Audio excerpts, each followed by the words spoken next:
Welcome to the Cyber Business Podcast, where we feature top founders and entrepreneurs and share their inspiring stories. Now, let's get started with the show.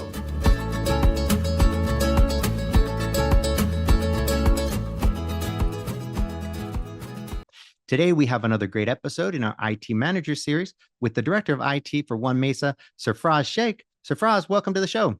So evolution is happening, AI especially.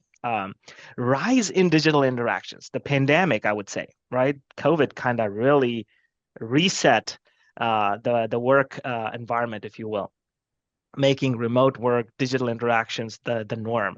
These days, in fact, I'll share this with you. We've been trying to find somebody in our marketing team to come help us with graphic design and social media, and you know, there's some interaction that happens on site, and we're having a tough time finding. We have all the talent, but everybody wants to be remote, right? So that's kind of the new norm.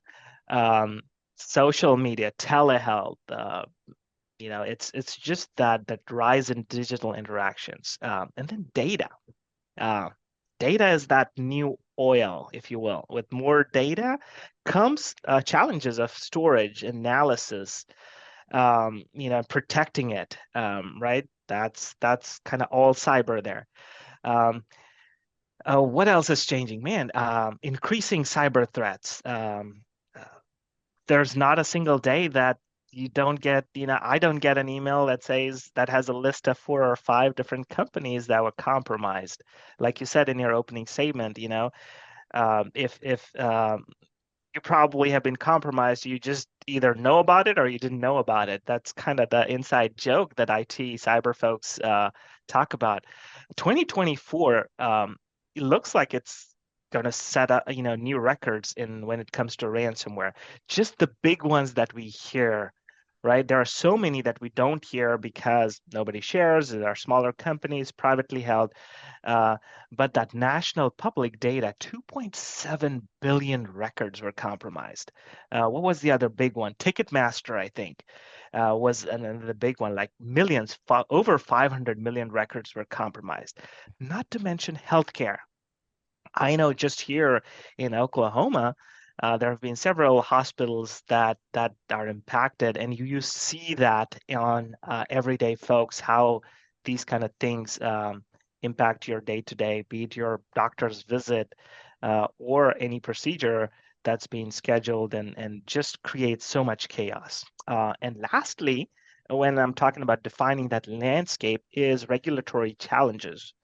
Right, as this digital landscape is changing, you know, compliance, social media, all of that, the federal government or countries, the GDPR over in Europe, you know, California Consumer Privacy Act, HIPAA, all of this is sort of a very dynamic environment. I know within the U.S., we have a lot of conversation happening around you know, data management and around accuracy of data, around you know, manipulation and fake news, and who bears that responsibility. So it's a very evolving landscape, the digital landscape, if you will. So when all of this is happening, I've found it really interesting, especially in my journey. You need to adapt to all of these changes, regulatory, you know, cyber, data policies, whatnot. And how do you keep all of this in action, right? And still help with the growth of the company. As I mentioned earlier to you, Matt, IT usually has been referred to as a department of no, right? That's kind of has been sort of our role. They are the gatekeepers. No, you cannot download Spotify on your work computer. No, you cannot reuse that password, right? So from that, the digital landscape, the evolution, the growth that's happening has forced IT from a department of no to a department of yes. So we are considered enablers. The C-suite now accepts that, hey, IT is a big piece.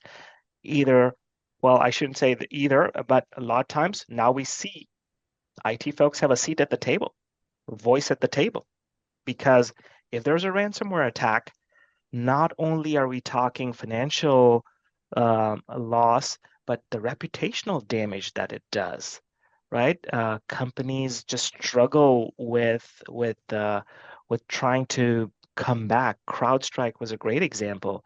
The CrowdStrike, though it wasn't a ransomware attack, but it kind of that reputation that you have, it just impacts how do you come out of it. So the C-suite now understands that IT is an important piece. They are the enabler. So how do we have that mindset of being agile and adapting to changing technologies, but at the same time, as you adapt, as you deploy these new technologies, how do you manage security?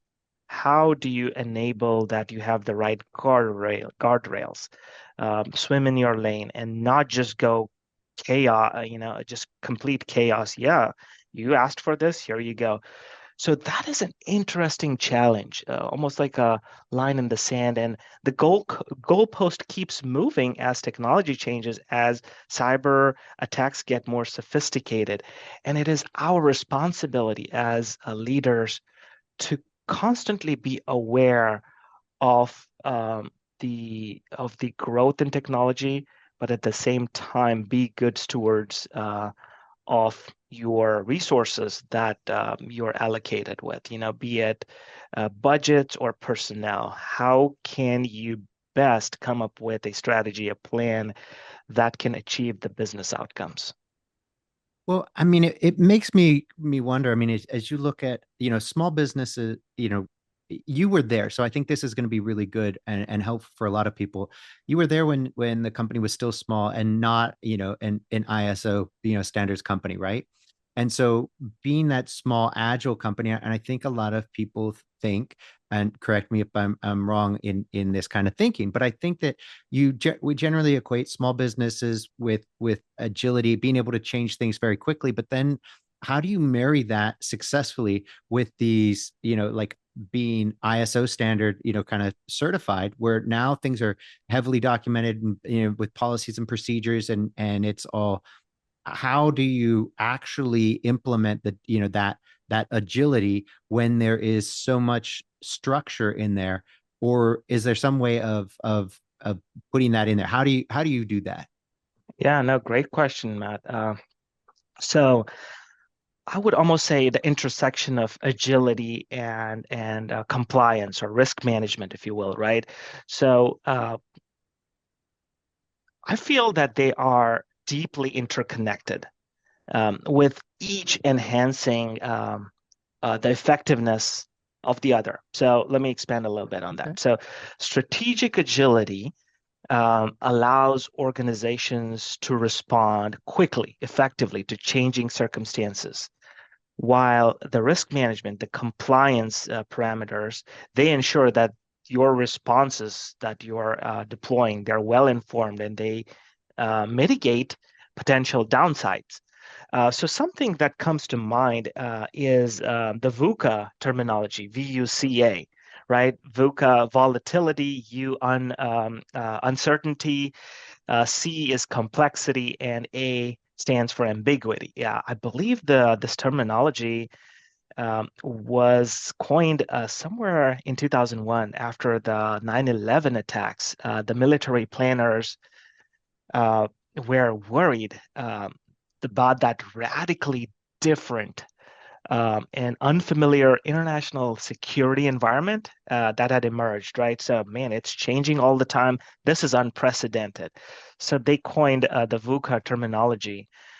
So we always use that sort of a framework, if you will. So volatility, right? Counter volatility with vision. What do I mean by that? Accept and embrace change as a constant. Change is going to happen. That's the only thing that's constant. Don't resist it, right? Create that strong compelling statements of team objectives, of values, develop a very clear and shared vision of the future. Make sure that as you set these goals, they are flexible. It cannot be like, hey, this is it and this is it, because that's not going to work. You have to have flexibility that you can amend. Understanding, uncertainty. So the next in VUCA is uncertainty. So meet uncertainty with understanding. And what we say is pause to listen and look around, right? This can help you understand and develop new ways of thinking and acting in response to these elements. So review, evaluate your performance. Kind of go back, consider, hey, what you did well, what came as a surprise, what really fell flat, and what could you do different next time, right? To understand that evolving nature. So do it, pause, go back in your sandbox environment and do tabletop exercises, whatever it is, fire drills. So that's the uncertainty. Complexity. Wow. I mean, talk about complexity, the solutions that you have at your fingertips, SaaS solutions. I mean, I probably have every single week, I've got 2 or 3 demos of new providers, new solutions that are relevant to our industry that I sit on. And I'm like, wow, this is amazing. This is great technology. And how do you bring it all together? Because that's another solution you got to integrate with your ERPs or whatever solutions it needs to be integrated with. So I would say react to complexity with clarity.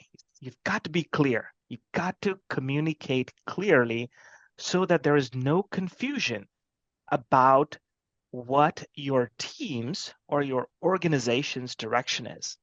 Because if you do not have that clarity, then there's a lot of assumptions, right? So it's like, oh, I thought we were going to do it this way. No, you've got to react to complexity with clarity.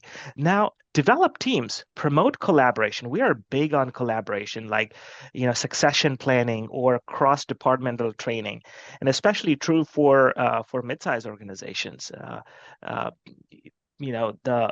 The situations these days are often too complicated for one person to handle. So build those teams that can work effectively in a fast-paced, unpredictable environment. And lastly, ambiguity. I'd say, fight ambiguity with agility.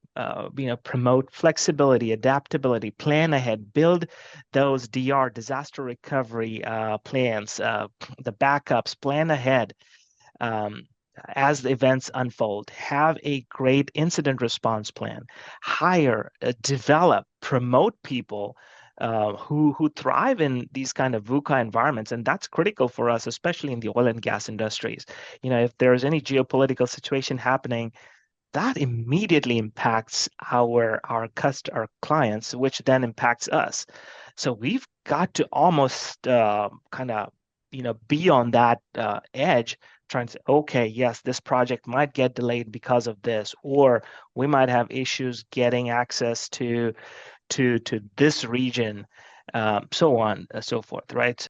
I hope you're ready for another great episode of our CIO series, because today we're joined by a man who's made his way from support technician all the way to being the CIO of a publicly traded company, Christos Ruci. Christos, welcome to the show. Yeah. Well, let me ask you. So, we've had a lot of guests on, and I think a lot of people struggle with that sort of the budgeting aspect of, security, especially because it's not a revenue generator, right? It's a defensive play, unlike insurance, where you can be like, oh, look, if we lose, this is, it's insurance. It's a financial, backstop for us. Great. If we get hit, we've got this. But the preventative, the defense, have you found it challenging to communicate that and get support on that side? Or was that easy even prior to COVID? Yeah. So I joined the company right during COVID. I was probably the only person, I know there's others, but that joined a new company November of 2020. So in the midst of everything, I remember traveling to Pittsburgh at the time to meet some of the folks, wear the face mask, and the whole city was shut down. So I was right there in the thick of COVID. Limbaugh, prior to my arrival, really didn't have a robust security program. It was important, but no one was really leading that initiative. So the budget was null. Not because no one thought it was important, but because no one organized it in a manner to show what was needed. So what we did right away, or what I did, was I did a tabletop exercise with our executives. Nice. And it was and I remember the CEO at the time, who, he's retired since, and our COO is now our CEO. He said, "Hey, why is there a 4-hour meeting on the calendar with no description?" He goes, "Do I have to attend?" I said, "Yes, Yes. but I'm not giving you anything of what's going on."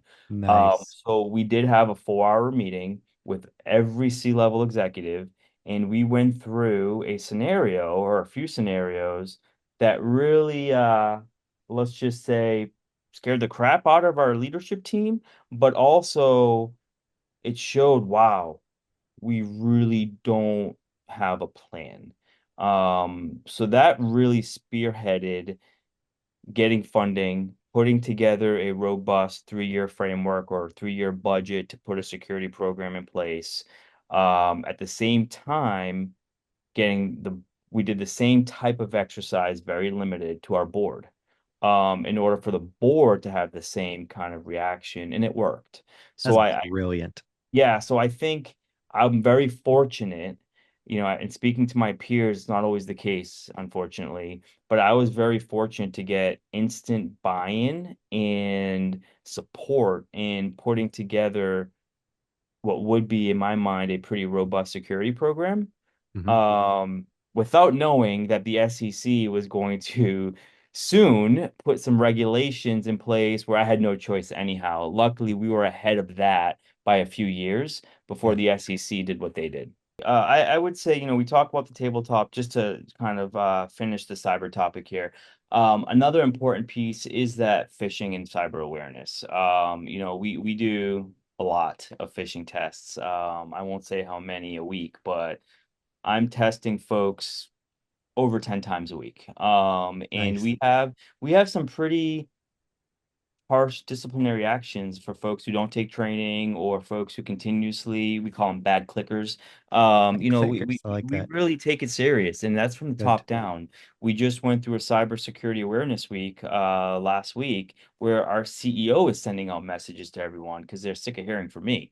So it's a team effort, and I would say, for anybody that is either a CIO or head of security, or a CEO, COO, CFO, you name it, it is not just on your CIO to get the message across. It starts from the top. So the more that people see that cybersecurity is part of the overall culture and safety, for us, safety's huge in our culture because of what we do, PPE, and keeping us safe. Cyber is a part of safety for us. So I think it's a group effort to get that message across.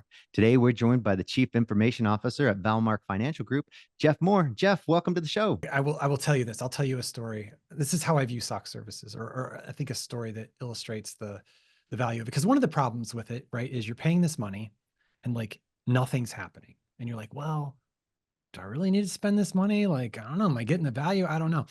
But it really just takes one event that it can prevent.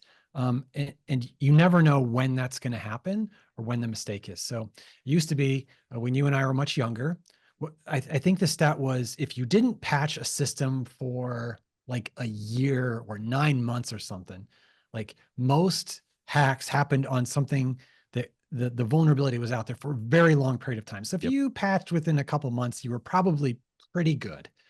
Um, Now that window has shrunk dramatically. And, Correct. I mean, I've seen where, uh,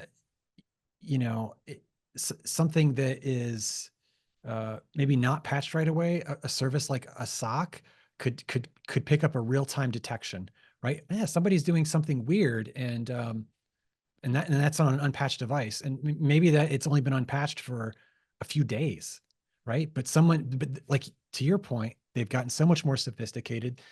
As soon as that vulnerability is released, they're out there scanning the internet. They're trying to find devices that are unpatched. And I think that, a lot of people were critical of the CrowdStrike thing, and a lot of people were, you would ask the question, well, why did people patch all of their devices immediately?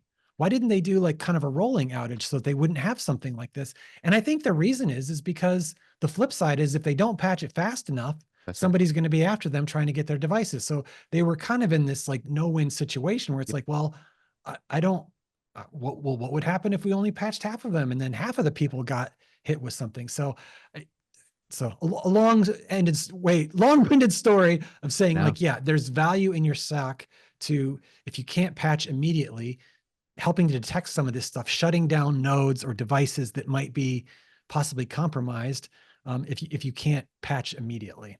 Yeah. And I'm sure you've got some other examples of value added type activities for monitoring. No, and it's, it's really funny because I think, taking that, I think we have the benefit of having been around long enough to see the progression of best practices.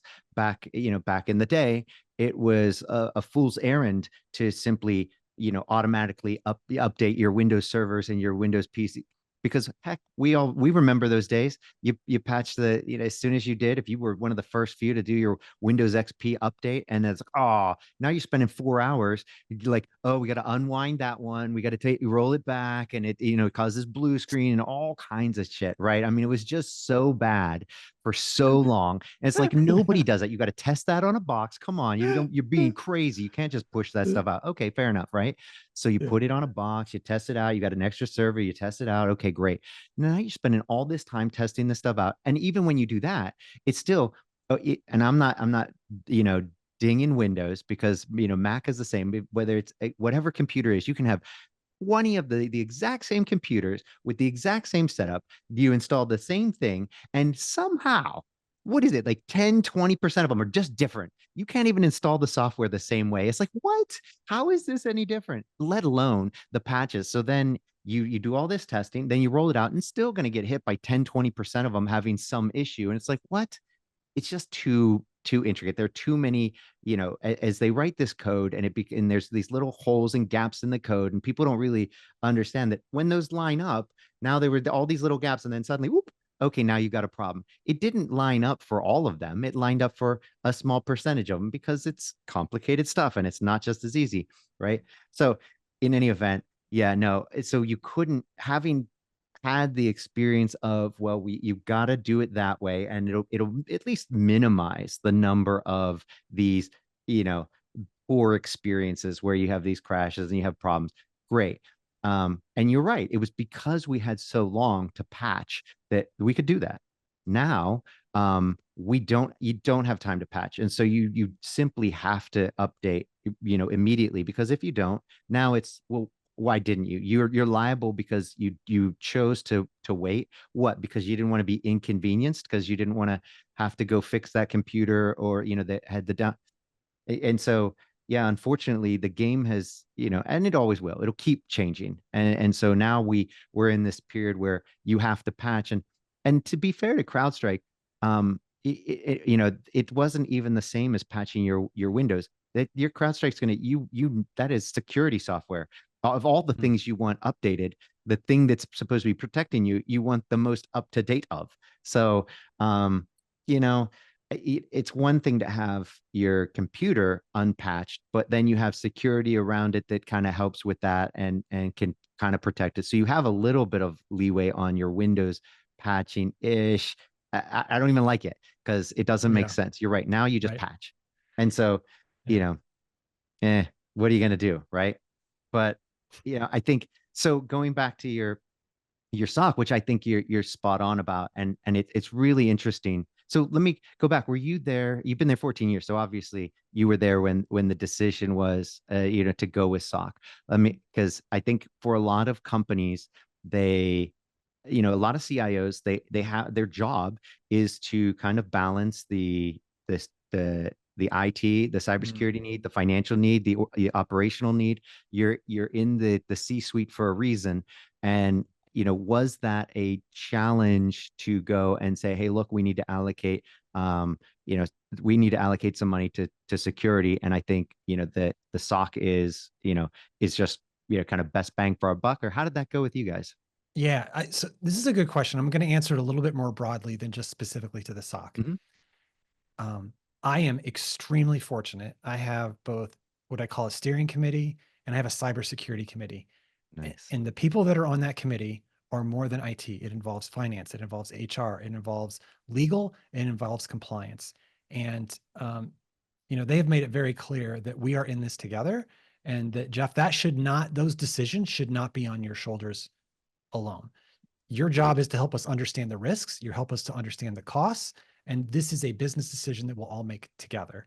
And because, when something goes wrong, then it's like we were talking about the blame game with the patching, right? It has to be, because eventually something will go wrong, right? And you don't want that to be all on your shoulders, especially if you've got the legal team there with you, helping you to make those decisions. When something goes wrong, they can help you fix it, right? And so I'm very fortunate that I've got a team of people around me that's helping me make those decisions so that it's not completely on my shoulders. And I would probably recommend other CIOs, if you don't have that, try and build those relationships. I'm very lucky. Our chief compliance officer, he's kind of naturally interested in all things regulatory and technology. So that's helpful, but educate them and help them understand why it's important. And for us too, the regulators are very interested in it now because of all the incidents in our industry. But I think that's the real key is you gotta find other partners, people that are interested in these topics in your organization and get them involved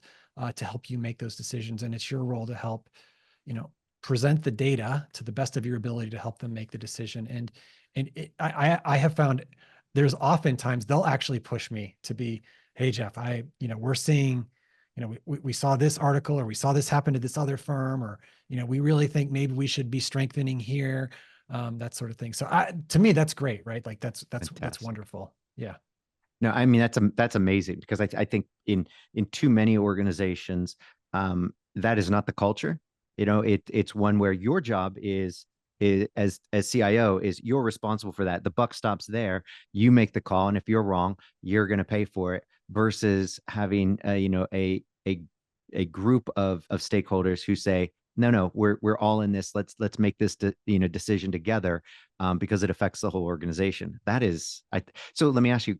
So if you're a CIO in an organization that does not have this, and I'm assuming that at one point that did not exist, how did this come to be at Valmark? Was this something where, how did they come to be? Was it always there? Was that always their culture? No, it wasn't. And I'll say, I wish I could have given myself credit for developing it. It was really the chief compliance officer coming to me and saying, this isn't an area in regulatory that's increasing. I want to work with you on this. And I was much younger in my career, and he said, he's like, part of what you do at an annual event, like you have an annual conference, it's called Firm Element, you have to deliver. So the chief compliance officer every year at firms similar to us has to deliver a speech to the entire field.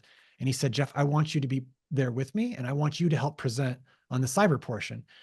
So he was really the one that opened my eyes to like partnering with others and getting involved and not having everything on my shoulder. So I wish I could say I came about it myself, but it was really him. He was the one that really kind of opened my eyes to it. But now that he's done it, I was like, oh, like everybody should do this.